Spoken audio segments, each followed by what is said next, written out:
Chaque jour, on fait des achats, on utilise des objets, on consomme. C'est un geste presque banal. Mais que se cache-t-il vraiment derrière? On va plonger ensemble dans la mécanique de la consommation, pour décoder un peu les grandes forces économiques qui nous entourent au quotidien. Alors, voilà notre feuille de route. On va commencer par se demander qui consomme, puis on regardera ce qui est consommé, comment le prix est fixé, qui reçoit l'argent à la fin, et on essaiera de voir comment tout ça s'emboîte. Pour bien comprendre un achat, la toute première étape, c'est de s'intéresser au profil de la personne qui consomme. C'est vraiment le point de départ de toute l'histoire. Du coup, la question se pose. Devant une vitrine ou sur un site internet, quels sont nos réflexes? Est-ce qu'on est du genre à craquer sur un coup de tête ou au contraire à tout comparer dans les moindres détails? C'est une question essentielle, parce que toutes les stratégies de vente reposent là-dessus. D'après nos sources, on peut dessiner quelques grands portraits. Il y a l'impulsif, par exemple, celui qui fonctionne au coup de cœur. À l'opposé, on a le sceptique qui va éplucher tous les avis avant de sortir sa carte. Il y a aussi le traditionnaliste, très fidèle à ses marques préférées, et puis l'optimiste qui cherche toujours le meilleur rapport qualité-prix. Se reconnaître un peu là-dedans, c'est déjà un premier pas pour comprendre ses propres habitudes. Bon, une fois qu'on a vu le qui, passons au quoi. Qu'est-ce qu'on achète au juste? En économie, c'est une distinction vraiment fondamentale. Alors, la définition officielle, c'est ça. Consommer, c'est utiliser une ressource pour répondre à un besoin. Que ce soit manger une pomme ou regarder un film, le principe de base, c'est le même. Et c'est là qu'on arrive à la grande différence. D'un côté, on a les biens. Ce sont des objets concrets qu'on peut toucher, comme une voiture ou un meuble. Et de l'autre, on a les services. Là, c'est immatériel. C'est une action, une prestation, comme une coupe de cheveux par exemple. En gros, l'un est un objet, l'autre est une expérience. Ah, la fameuse question à 1 million. Le prix d'un produit, ça peut parfois sembler complètement arbitraire. Mais en théorie, ça répond à une logique économique assez connue. Pour que ce soit bien clair, on va prendre un exemple tout simple. Imaginez un petit village. Dans ce village, tout le monde adore le pain frais, mais il n'y a qu'un seul boulanger pour tout le monde.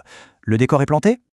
Au début, évidemment, notre boulanger est en position de force. Il ne peut pas servir tout le monde, donc il peut augmenter ses prix. Mais là où ça devient intéressant, c'est que ce succès va attirer la concurrence. D'autres boulangers vont se dire qu'il y a un coup à jouer, ils s'installent, et donc l'offre de pain augmente.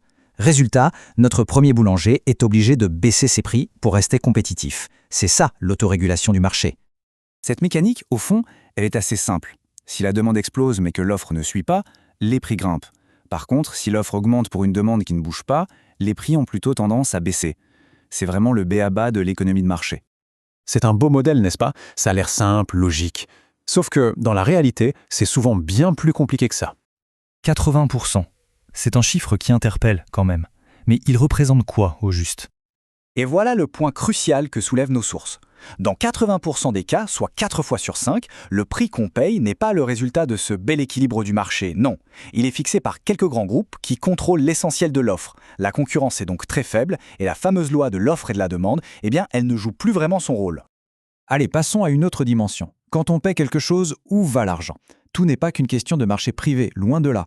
Ici, on peut distinguer deux grands modèles. D'un côté, le système marchand, c'est le secteur privé. Le prix qu'on paye doit couvrir les coûts et surtout générer un profit.